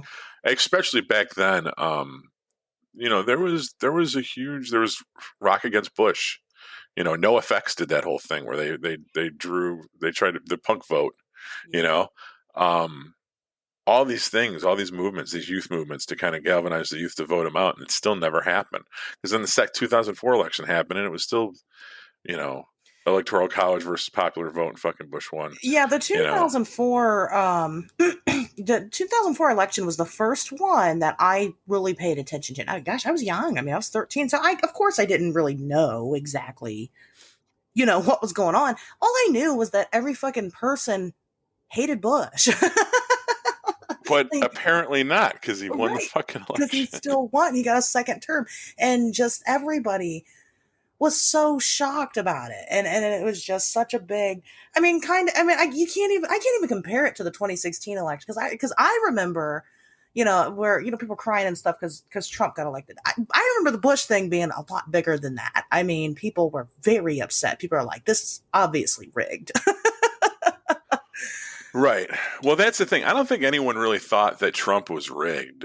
I think, No, they just lost their faith in humanity at that point. They're like, "Oh, right. I think that was more, people were more dismayed that, yeah." um, someone of that type of character could be elected, even if, Even get I that mean, far. I mean, God. yeah, they could get that far, but that's a different topic for a different show. I don't think he thought he was going to get that far. That's why I refer to Trump all the time. Like Trump is a fucking living meme. He trolled everybody, and he didn't know what to do with it. Now here he is. But either way, yeah. With Bush, you're coming off of that. The war. You have the war going on, and you're coming off of this. The big terrorist attack, and I think just everybody was just blown away. I mean, I think it was so obvious that something else had to have been up at that point. I feel like people realized how much power we really didn't have over our own lives. You know what I mean? I think Right. it was a big eye opener. But again, this is coming from the perspective of a 13-year-old. So I don't know. Well, no, you kind of, there's certain things that you just always assume are going, there's constants that you assume are going to stay constant. You always assume that wars are going to be fought on foreign soil, Right. and that you can get on a plane or you can go to work in a downtown tower and be relatively safe, that you can do all these things and not have to worry about yourself or the safety of your family or anything, and stuff like that happens, and it's like, yeah, there's a seismic shift in like fucking consciousness, and it ushered in some very fucking dark times, you know. And you can kind of look back at it, and this is something that I kind of threw out on my Twitter. If you look at like culture, just where we were before and after, Yeah. like when that happened. I mean, I was 20 years old. It was all about fucking rave music and like pop punk. Like punk was like super popular. Hot Topic was like there. Like you go to for the first time you could go to the mall and like buy like a Misfits t-shirt or like Yeah. a Black Flag t-shirt, and I like remember that. as Yeah. That was my yeah, as coming someone of age, so I understand. yeah, but as someone that grew up like in the 90s, not saying we We didn't didn't have our have that problems in the stuff. 90s. Columbine happened in the 90s. Yeah. Um That happened my senior year in high school, and those were like the punk kids. It was I, you a know, very counterculture then. I mean, right, but that was like the dark side of counterculture. But there was a lot of light side of counterculture, like the drug of choice was ecstasy, yeah, like, and that it was all about dancing and like techno hippies and raves and DJs and all this kind of right. shit, and it was a very good time. It was things were kind of moving in the right direction, and it was cool. And then this happens, and you're like, oh shit. And it reflects everything. The music is now like fucking pro.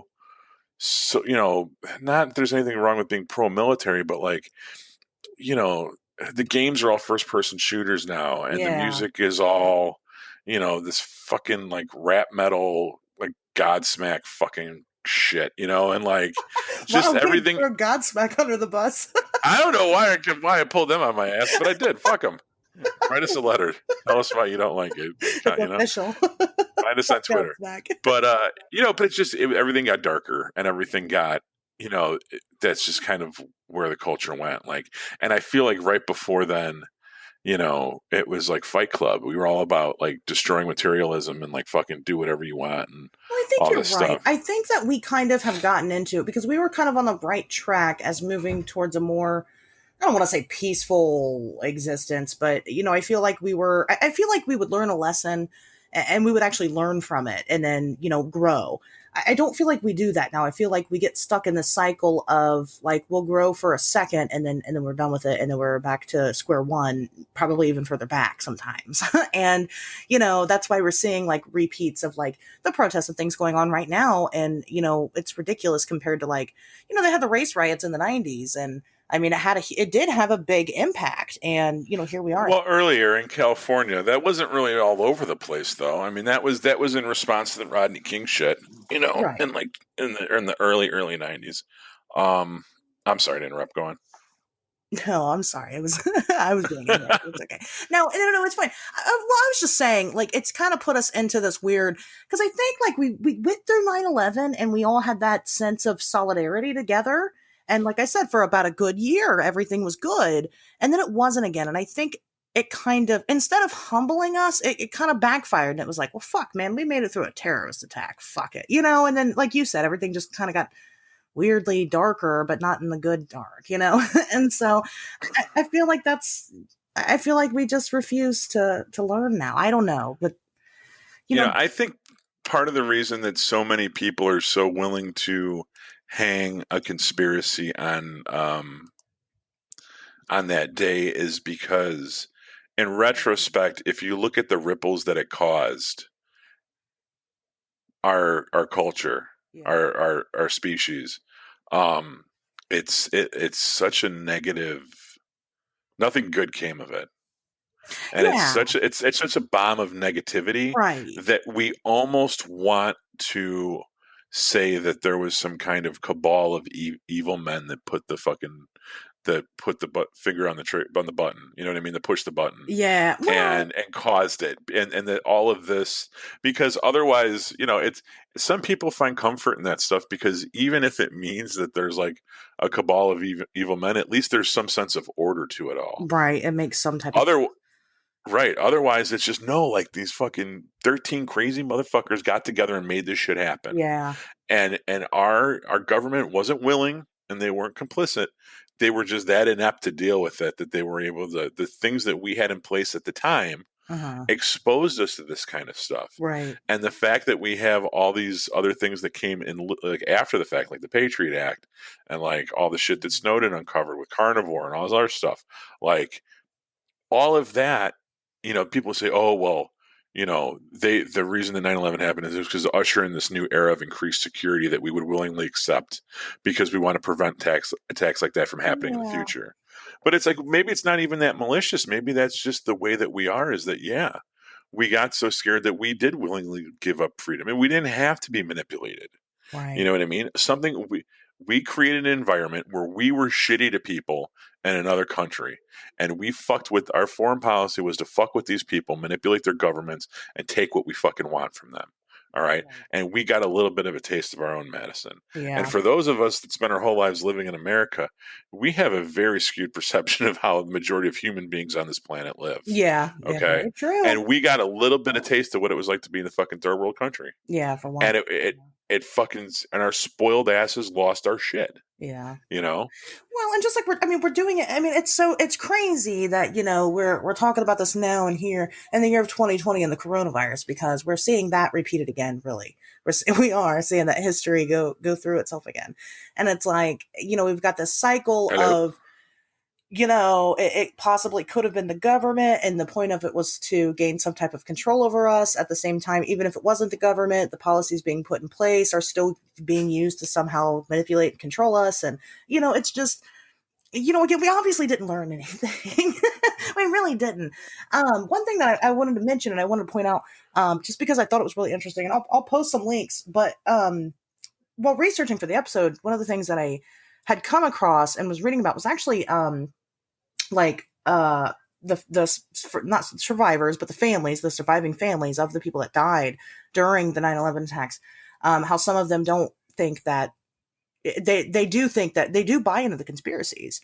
And I thought that was a really interesting take on it, because they obviously, I mean, they have a horse in the race, to believe it or not, and Well, 3,000 people died. I'm sure you're going to get at least 7 that think that it was a fucking, yeah, I mean, that doesn't yeah. mean, I'm not saying it means anything. It's just an right, interesting take on the topic because people don't, that is one thing that, when these events and stuff like that happen, just again, back to the coronavirus, we have, almost 190,000 people have died from it. You and I can't perceive that number. That's too many people. We have no idea. We've never seen right, 190,000 people in one sitting. And, that's one thing that people don't seem to remember in these big life-changing events is that we forget that these are still people at the end of the day. And so that's how it's easy for people to kind of throw around theories like a hologram, or people weren't really on right, the planes or whatever. Because again, I said at the beginning and I'll say it now, it doesn't matter the how or the what or the why, it's still happening. These people still died. And right. reading the surviving family members and kind of their thoughts on it just really kind of brings you back to that. And it calms you down. It does calm you down a little bit from being like, oh, the fucking government did this and they suck. It makes you have to kind of stop and think and process, what actually happened that day. And Yeah. it's interesting. It's interesting. It really is. I think it's really interesting. Can we talk about that one bitch for a minute? Do you remember that? The lady that claimed that her husband or fiance or whatever died at the tower and that never really happened? No, I have no idea what you're talking about. Please educate me. There's this lady that started a whole big victims organization for surviving family members of people that died at the Twin Towers. And she says that her fiance died, and she had this whole big sob story about how he called her before he jumped out of the window, and or maybe he didn't jump, maybe he burned up or something like that. And then people kind of unraveled this lady's story, and come to find out it never happened. She never even lived in New York. Oh, I'm sure there's people that do that shit with fucking everything. There's so many whack jobs out there. It's right. That's crazy. I mean, that's that is an actual conspiracy. I mean, she conspired to make this whole fake account just for, I don't know, clout, money. Money, probably. I mean, if there was, There you was, know, yeah. She definitely made a lot of money, but she's like the most hated. I think she's still alive. She's like the most hated person in America. I'll have to find her and post that. I'm gonna have to post a lot of links with this one. But yeah, one thing I wanted to talk about, which is kind of like how this whole came up, is we were talking about Vietnam and JFK last yeah, episode, yeah, yeah, and post show I had brought up Operation Northwoods, yeah. which you were not immediately familiar with, and it was a good excuse for me to do some research. For those of you that don't know, Operation Northwoods was a proposed false flag operation against the Cuban government uh, back in the '60s, and a lot of people attribute the JFK assassination to him nixing this. This was it was a false flag operation was supposed to happen. What we were going to do was the CIA and other U.S. government operatives were going to commit acts of terrorism against American and civilian targets and blame them on the Cuban government to justify a war against Cuba. The possibilities detailed in the document include uh, sinking of boats of Cuban refugees on the high seas, hijacking planes to be shot down or given the appearance of being shot down, blowing up a U.S. ship, or orchestrating violent terrorism in U.S. cities. The proposals were eventually rejected by President John F. Kennedy in 1962. He then fired Allen Dulles from the CIA. And then, of course, he was assassinated in 1963. And who did they hire to do the Warren Commission and investigate the Kennedy assassination? But Allen Dulles, who he had fired from the CIA a year before. So when they did a bunch of Kennedy documents finally came to light in 1997. So a lot of the stuff was locked down for like 30 years for some reason for national security. All of these came to light in 1997. And but as you probably know with like all the UFO shit, just because the ban on that stuff gets lifted doesn't mean it gets published in the New York Times. Right. It just means that now people can request these files, right? It's like But a they way of still disclosing information without actually coming out and admitting to guilt or anything, or, trying to kind of secretly have it come out is easier, because then at the end of the day, they could be like, well, we told you. yeah, it was public information, but Right. who's going through this stuff, right? Right. Who's sitting there and writing a Freedom of Information Act request from the fucking government Right. for these files, and then sitting there and reading through 1,200 pages of something, Yeah. finding something worthwhile, and then they take that and they have to hound somebody at the New York Times to do a story on it. It's a big fucking to do. So basically, even though all this stuff was released to the public in 1997, nobody, and this, let this fucking sink in. So Operation Northwoods, we were going to fucking orchestrate attacks on U.S. soil Right. and blame it on the Cubans, so we had an excuse to go to war with Cuba Mm-hmm. and drive away the Russians and avoid, stop the spread of communism. Right? This was a plan that the CIA had. This is real. Right This is from the not horse's mouth. Right. debatable. This is 100% real. Kennedy fucking absolutely threw it out the window. Boom, assassinated a year later. Maybe there's a connection. Maybe there's not. Whatever. Right? And this was real. This information was released to the public in 1997. Nobody finds it until 2001. It takes 4 years for people to get off there, because once again, no one's being paid to sit there and read every document that they Right. that they release. Right? You got to request it. You got to know that it's there. Almost, you got to know what you're looking for. So,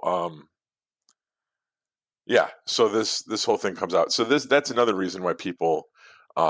There's a lot of people that, like, when they hear that, it's like, Jesus, we were talking about orchestrating 9/11 type events back in 1962. Right. Exactly. I mean, So, there's no question on us doing some shady shit to so the manipulate. idea that it might take 39 years and 2 Bushes in the White House for us to finally pull the trigger on it and use these, use this playbook that was already written, you know, and especially when you consider that Bush's dad ran the CIA for fucking years.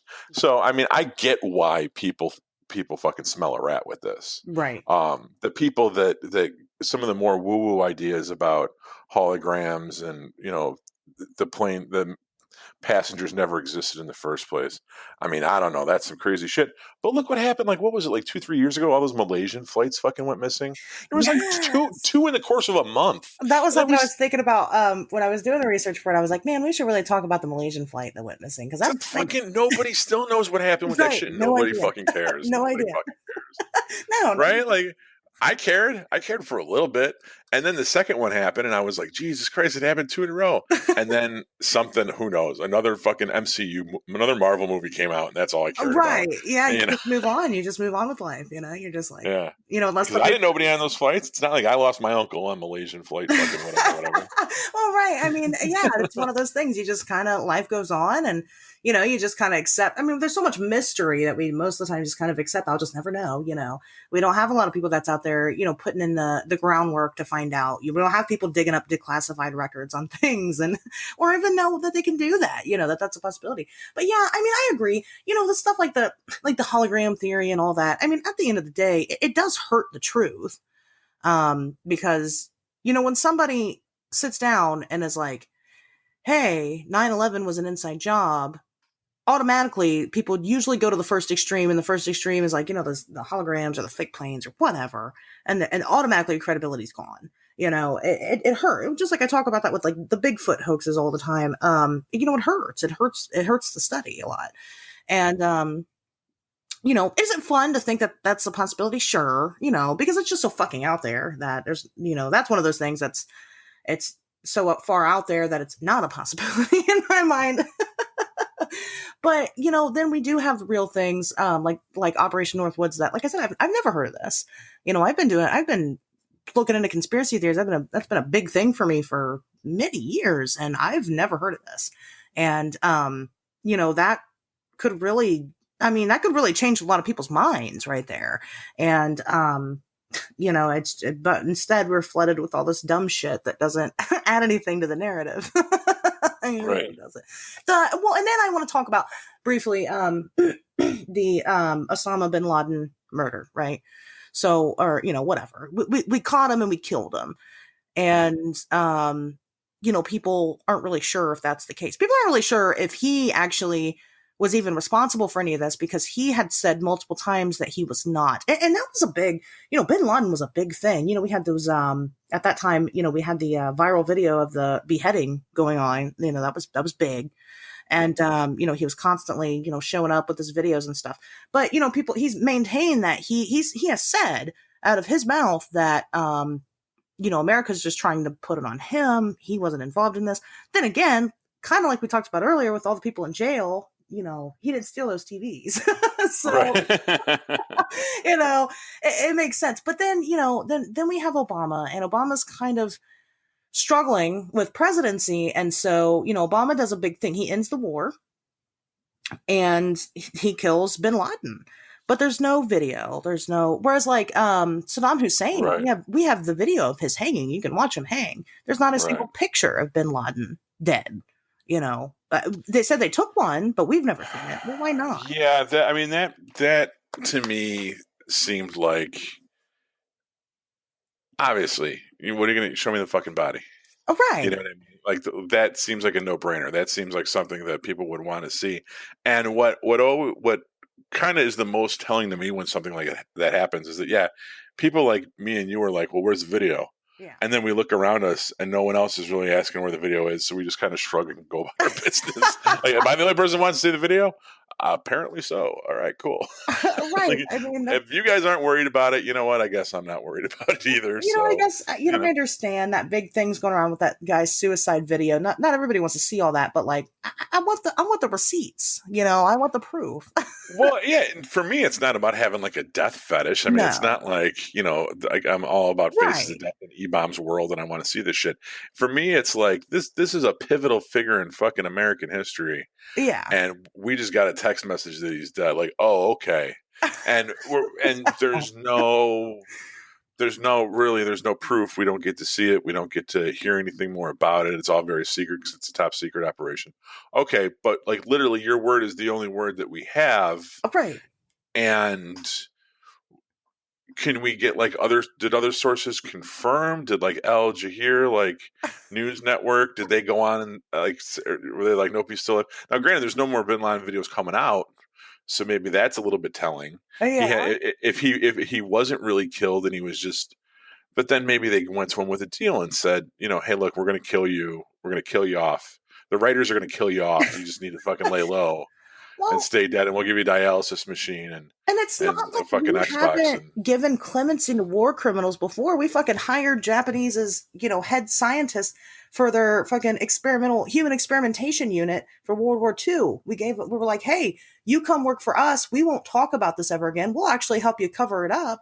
And you just work for us. And he did. Oh yeah, paperclip. We did that with the Germans too, obviously. Right. We do that kind of shit all the time. So it's like it's not too far, again, just like Operation Northwoods. It's not out of the realm of possibility that we would do some shady shit like that, so it's like yeah, and that's the problem, I think, is that like when they do the shady shit, there's already, I feel like the burden of proof is now kind of on the government moving forward, is that like, but once again, going back to those Malaysian flights, I just remember like that happening and looking around, and like people, like nobody seemed. They're like, yeah, it's kind of weird. And It's that's kind of it. Yeah. weird. Yeah. It's kind of weird. How is this not a plane fucking disappeared, Yeah. filled with people? It's gone. Yeah. And over land for the most part. I mean, there was a little bit of. I know You think? the flight path. There was a little bit of water, but I mean, it wasn't like it was complete. It wasn't like flying from like Ireland to the United to Boston or something, and it was over the Atlantic Ocean the whole time. I mean, how many people fit on a plane? Do you know? Do you know what a plane's capacity is? I don't. I more than nine. I don't know, a couple hundred, right? 200 or something, depending on how big it is. Probably 200 at the most. But let's just say 50 people are on. It's fucking 50 people that just disappeared out of nowhere in a single in one sweep. Gone, and Right. nobody's like nobody cared. Like you said, it just kind of was. It happened, and now it's done, and nobody's ever talked about it again. Will we talk about it again in the future in fucking 30 years when we get some declassified information? Maybe. Right. Who knows? It is such a bizarre. I mean, and again, just like the Bin Laden thing. It's just we were like, oh hey, he's dead now, and that was it. That's all you ever heard about it ever again. It was done. It was over. The Oh, the war on terror was over. It was all done from that point. It was weird. yeah. It's just, Well, but at the same time, we're still over there. But you needed to wrap up that. yeah, You yeah, needed to wrap up that plot line. You know what I mean? That storyline. That storyline was dangling, and it was like, look, this is going to go on forever. We need some kind of closure. We don't necessarily have to pull every single U.S. troop out, but we can't just have this thing be ongoing. We need to show results. So let's just do this. And now, but there's still people over there. That I mean, hasn't that's fucking how it all ended. feels for me. When I saw the first Lord of the Rings movie, and I was probably like 11 or 12, and I didn't realize that it was part of a book series. I didn't realize that it was going to be the first in a series of movies. And when it ended, I was like, what? And that's how I feel with all this. Just fucking totally lost because there's no closure to it. It's odd. It's a weird feeling, and it was such a large event that kicked off this series of events that were so big and so notable, and they're in our history books now, and it's a big fucking deal. And everybody was just kind of like, okay, it's time to go on to the next thing. Here's some COVID. That was it. Right. And now we're on Well, to the next thing. going back to something you said earlier about people's reaction to the whole 9/11 thing and being paranoid of the government. Mm-hmm. I remember when just a couple months ago when COVID first started, and everybody was absolutely terrified about the National Guard coming in Yeah. and Martial martial law. law Yep. and all of this stuff, and this is they're trying to lock us down, and they're going to do this and they're going to do that. I belong to like some neighborhood Facebook groups and the neighbors app and stuff like that. Yeah, yeah. And hearing everybody that lives around me, my neighbors and the people that are as close to being my peers as you could get. We live in the same area, we work in the same area, we own land in the same area. These are legitimately my peers. These are my countrymen, on a very local sense. And these people's biggest concern during the initial COVID pandemic, those opening months, was the presence of the National Guard or the federal government stepping in to kind of quote like under the pretense of protecting people, but actually taking away more of their rights and locking them down and doing all this stuff. And that was the narrative for the first couple months. And then the civil unrest started happening. Yeah. And suddenly they wanted the National Guard brought in. Right. Yeah. Suddenly they were like, fuck Mayor Lightfoot. She doesn't know what she's doing. Chicago's out of control. Yeah. Trump should send in the fucking the government. We want troops. That's what he should do. We need to clean up the city. We need to clean up these neighborhoods. The only way to do it is to send in federal troops. And I'm like, Jesus Christ, fucking 30 days ago. Right. This is the thing that you didn't want. And now 30 days later, because you're more afraid of fucking black people than germs, this is the thing that you want more than anything. To make up your and it isn't and it's the fact that these people, like, there's no even recognition that you're like what the amount of hypocrisy that you're exhibiting right now. Like, there's no, because it's two different things. They don't understand that, like, the result that they were fucking terrified for just kind of got repackaged and reserved to them, and now they can't get enough of it. I mean, I will admit that I go a little crazy sometimes on the internet with different, comment sections and things like that because it drives me nuts.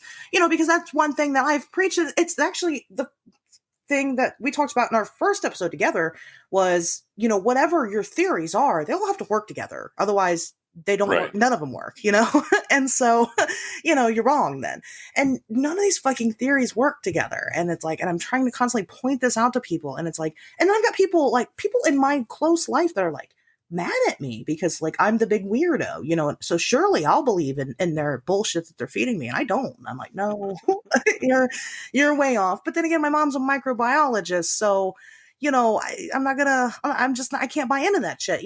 But it's just it is wild to me, like how people just take a certain narrative and run with it regardless of whether they're right and wrong, regardless of what the facts are. And it doesn't make, just like global warming. Okay. Global warming, people say is created by liberals to get some type of control. Everything is created by liberals to get control, but global warming. And it's like, so a global problem is controlled by one section of government in a single country. It just doesn't make any. People are nuts. These people are insane. And I will buy a good conspiracy any day of the week. Again, I am on the side that 9/11 is an inside job.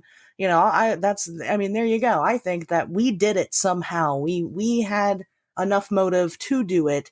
I don't know if we're the ones that actually did it or if we just weren't. We just didn't stop it. Either way, I feel like we're responsible. But it wasn't fucking holograms. It wasn't, Right. the coronavirus is real, or whatever. It's just, it's wild. And, but that's the hard part of getting into conspiracy theories is that, you've got so many outlandish claims. Now, we've got plenty that have been real. Maybe we'll do a whole episode on that coming up. Conspiracy theories that were proven to be real. Because, that is Yeah, interesting. you brought that up before. I think that's a good one. Yeah, I think that would be really interesting to talk about. Because there is some truth to some of this. We don't know everything, obviously. We're not meant to know everything as far as like big government and the world and stuff like that goes. We're just regular ass people. Like we don't matter. And so, of course there's a lot of secrecy and stuff going on. Is it always something major like alien bodies at the Air Force Museum? No, probably not. I mean, it's probably much more simple than that. But is it as simple as weather balloons? Probably not. No. I just talked about like 6 things at once. I'm impressive. I'm very. And they all somehow relate. I mean, they relate because they all follow that same weird narrative. But I don't know. At the end of the day, Pat, what do you think? Do you think the 9/11 was caused by us or ignored by us rather? Um, Or maybe you we just know, used it to, once it happened to gain further for other shady shit. I think that well, okay, there's two ways I look at it. I entirely believe that it was a byproduct of just incompetence. Knowing what I know about the government and the way big institutions work and the way different departments of big institutions don't work together. Yeah. I see that in my day to day life. There's no doubt in my mind that this could have just been um, people not doing their job, people not communicating, Yeah. department rivalries. You know what I mean? Stuff like not sharing information, all of this stuff, right? Yeah. That is entirely possible. Um, but I think it was also possible that maybe we caught wind of this. Somebody knew the information was given to somebody, and someone made the decision not to necessarily do anything because they were playing chess and thinking 3 steps ahead, Yeah. and said, if this actually comes to fruit, we'll see what happens. But I mean, if even a smidgen of this gets pulled off, it's gonna clear the way for us to do this other agenda that we've had, which is to invade this country and kind of clean up this part of the map, right?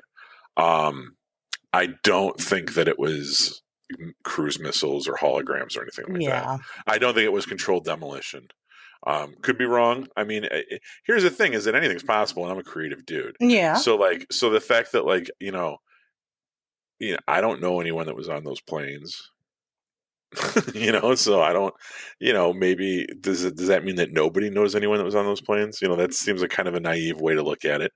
But could the planes have been fake and they were remote controlled and there wasn't really anyone on there? And every time you see somebody on the news talking about their husband, they call them it's a fucking crisis actor or some shit. Right. That's a lot of people that got to keep their mouth shut, though. Yeah. And that's the thing It is that is. Yeah. the bigger these things get, the more they rely on people keeping their mouth shut, and that Right. doesn't fucking happen. Right. So I don't know. I think that, when I go to bed at night, when my head hits the pillow, what am I going to be thinking? I'm going to be thinking that it was probably legit for at least 90% of it, and that other 10% might Yeah. just I be mean, again, at the end of the day, people that look the other way, or people that maybe nudge things in certain directions so that they create an environment. Maybe there was definitely, obviously, this thing happened, right? So there was an environment where such an event could happen. right. Whether or not that environment was created through stupidity and negligence, or there was a little bit of engineering to kind of make sure the pieces were in place, I don't know. I don't know enough about foreign policy or how we do, who we have doing what. If you look at what we do know about the JFK assassination, that like Oswald was somebody that was in communication with the CIA. He was bouncing back and forth between the U.S. and Russia. You know what I mean? All kinds of stuff there were like, could he have been recruited? I'm going to shut the fuck up now. No, I mean, it's I've kind been of going talking into for entirely too fucking long. no, you're You kind of can going edit into, out. and then what kind of the thing I was going to close on. I think that one day we will know what happened. Okay. Just like with everything else. I mean, just like I said, protecting war criminals and stuff for them to work for us. Eventually, it does become declassified information. It's just that we don't necessarily look for it. I don't know if we'll know in our lifetime if this was if this was on purpose or whatever. But I think that eventually, we will have the tools to know, whether I don't. this was a thing. So I don't think we could ever admit to having anything to do with this. you think it was that big, huh? You think we just Jesus, I don't think 50 years from now, if you found out, I mean, think about like the Pearl Harbor. Like some people say that like we knew Pearl Harbor was going to happen and we let it happen because it gave us an excuse to get in the war. yeah, Right. true. And I mean, if that's the case, even though you might hear people say that from time to time, you'll never see. Can you imagine if the U.S. government came out today and said, "Yeah, Pearl Harbor happened 60 years ago, 70 years ago. Fuck, it was probably 80 years ago." Yeah, And we knew that we knew that Japan was launching an attack. We knew they were coming for Hawaii, and we purposely moved some of our carriers around, right. and we let ourselves be attacked because we wanted to get in World War II and we wanted to sway public opinion. So we let Pearl Harbor happen. 80 years after the fact, can you imagine the outrage if that happened today? That's true. I mean, we all. So, I mean, you Yeah. would have you're talking about 2081, 80 years from when 9/11 happened. I don't think. Would we know? Yeah. Yeah, we'll never know if unless something crazy happens, or what's his name, Julian Assange, WikiLeaks, they fucking uncover some shit. Well, here's what I'm gonna promise the people, that I'm going to run for president in, I don't know, some year in the future, and if you vote for me, I will open up everything. I will sign off all the records of not just 9/11. I will do aliens. I will do Pearl Harbor. I will do JFK. I will expose everything and everyone. Hopefully, that's enough to get people to vote for me. I don't even think I have any qualifications to be president. I don't think you really need that many. I think you just need money. I know there's an age one that I don't think you've hit yet. I think we've established that you're not anywhere near that age. No, I'm not. But it's coming, so. Right.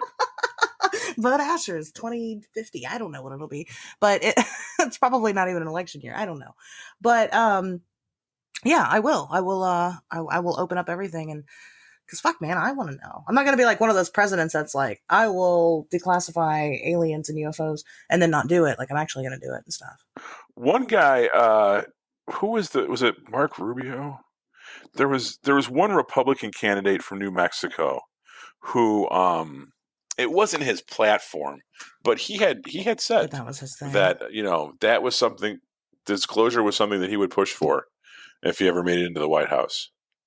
Yeah. and it It's didn't win him something the we need. nomination. He's not our president. I don't know who. Like, I forget who it was, but it wasn't Trump. I'll tell you that much.